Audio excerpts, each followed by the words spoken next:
What's up, you guys? It's Paul here. In this video, I wanted to talk to you about why I sold my NNT shares, okay? Now, before I really go into why I sold them, I want to remind you that please don't use this reason for selling your shares if you're still holding on to them.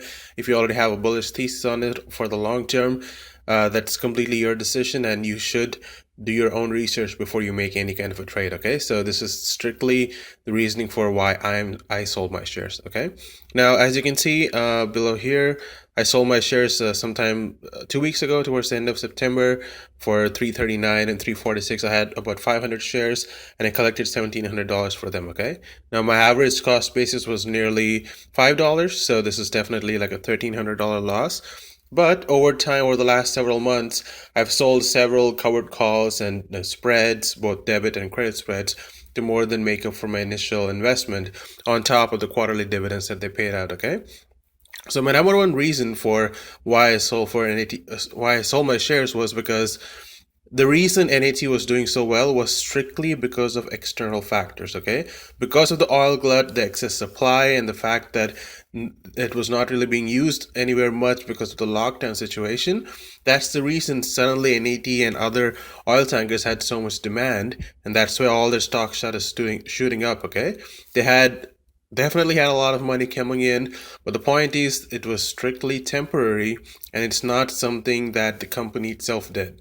Okay. Now, what that also means for the long term is that these oil tankers are not in a position where they can introduce like a new product or some kind of new technology or anything exciting like any other companies might be able to do to really, really excite investors again, to really shoot the stock price again. Okay. So in my opinion, I feel like the fact that their share price and their valuation is strictly dependent on some kind of global economic situation or the oil situation that we were seeing, they cannot do a whole lot for investors in the long term. Okay, it was strictly a short term thing, and if you got in at the right time and got out at the perfect time, only then you probably made a profit. But if you look at it over the long term, I really don't think NAT will end up being like a 3, 4, 5x from here. Okay, that's my number one reason. Secondly, they are paying out most of their profits in dividends, okay?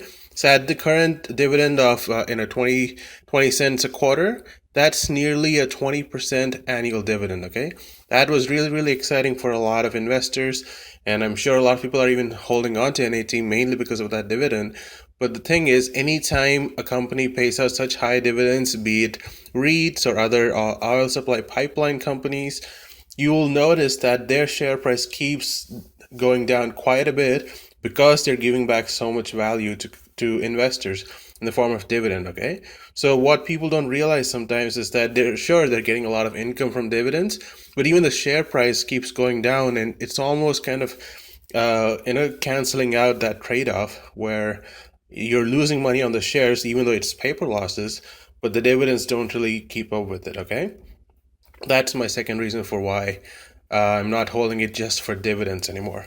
Now, in the beginning, if you came to my channel first because of the option strategies that I suggested, those strategies were called covered calls and cash secured puts. Okay. Now, initially, if I look at it a month down the line from now, initially because there was so much excitement about NAT, there was still a lot of premium in the options. Okay.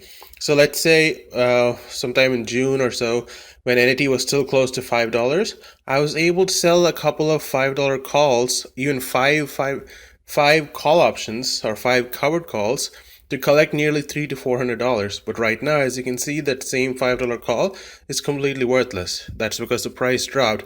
Let's say if I went with the 450, even that's just $4.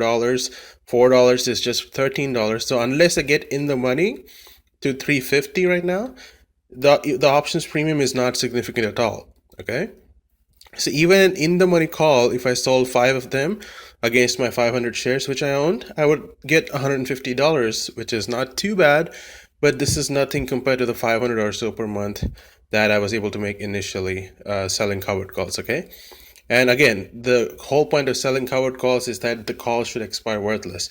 If the call is in the money, it will not expire worthless, and you still have to pay a certain amount to close it out close to expiration. Okay, and also you will potentially be assigned to sell your shares at the strike price, which would still be a loss either way. Okay, so I don't see that as being worth it anymore. With regards to selling puts, even the puts are extremely cheap. As you can see, the out of the money puts at $3 and $3.50. Again, they're just $9 and $27.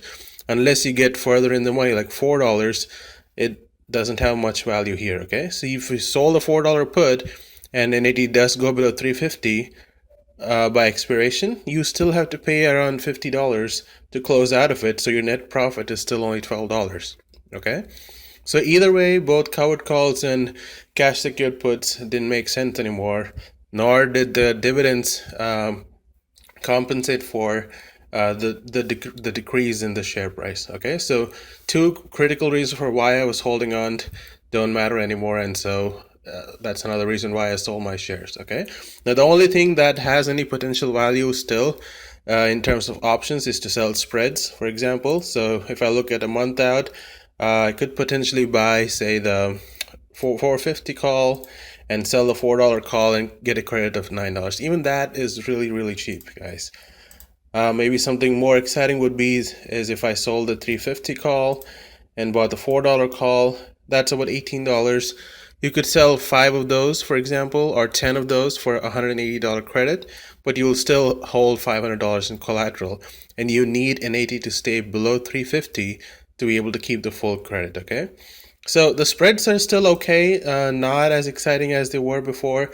So these were some of the main reasons why I sold NAT shares. Okay, now the one critical reason that really pushed me over the edge instead of just kind of turning a blind eye to it was actually the fact that it was an opportunity cost for having all this money locked up in NAT. Okay, now anytime I wanted to buy some new shares, if I found some new opportunity either to buy shares or to trade options, I wanted to have enough capital to put into it, and every time NAT was kind of holding me back because I had nearly $2,000 locked into it.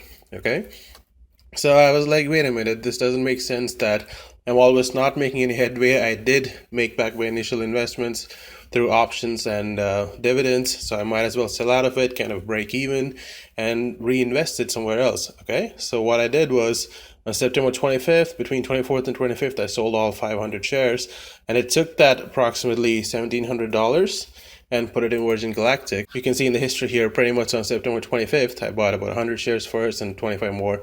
So I bought about 125 shares for nearly $2,000, okay?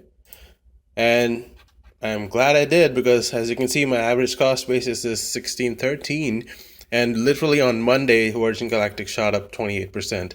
And so I instantly made about $533 on Virgin Galactic, and on top of that, I'm also selling covered calls against my 100 shares, 125 shares that I have here to make even more capital. Okay, so that's exactly where the whole concept of opportunity cost comes into the picture, because if I just kept holding on to that money in NAT, hoping for a potential recovery, I would have missed out on this quick 26% gain on Virgin Galactic. Okay, now again, Virgin Galactic is a company that I actually do have a long-term bullish conviction behind it.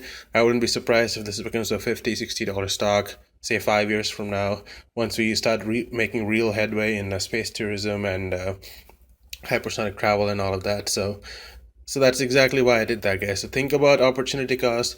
Think about if you're really, if the quarterly dividends are really worth the drop in value in the share price, and think in terms of whether the options are really making you enough money or not over time. Okay, now again, you could still keep doing the credit and debit spreads that I talked to you about, but the thing is, for that you don't actually need to hold shares. You need to hold shares only for covered calls. So you could easily get out of the shares, still continue making like $200-300 a month by selling spreads that I showed you in my previous video, and you can reinvest that capital of shares into something else that has the potential to 2, 3, or 5x your money for the next couple of years. Okay, so that was my reasoning, guys.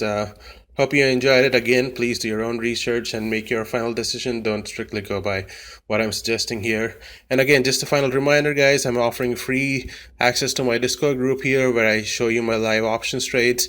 A couple of trades that I recommended to our group recently was this Facebook 290 call. In just the last 1 week, it's up by 56%. There's this Apple call, which is up nearly 118% again in the last 1 week, as you can see here. So if you want to get live trade alerts completely for free, feel free to join our Discord group. Link in the description as well as in the pinned comment, okay? So I hope that clarifies why I sold my shares. Please leave a comment below if you have any questions. Smash the like button if you enjoyed it, and subscribe if you haven't already, okay? Thanks again for watching, and until next time.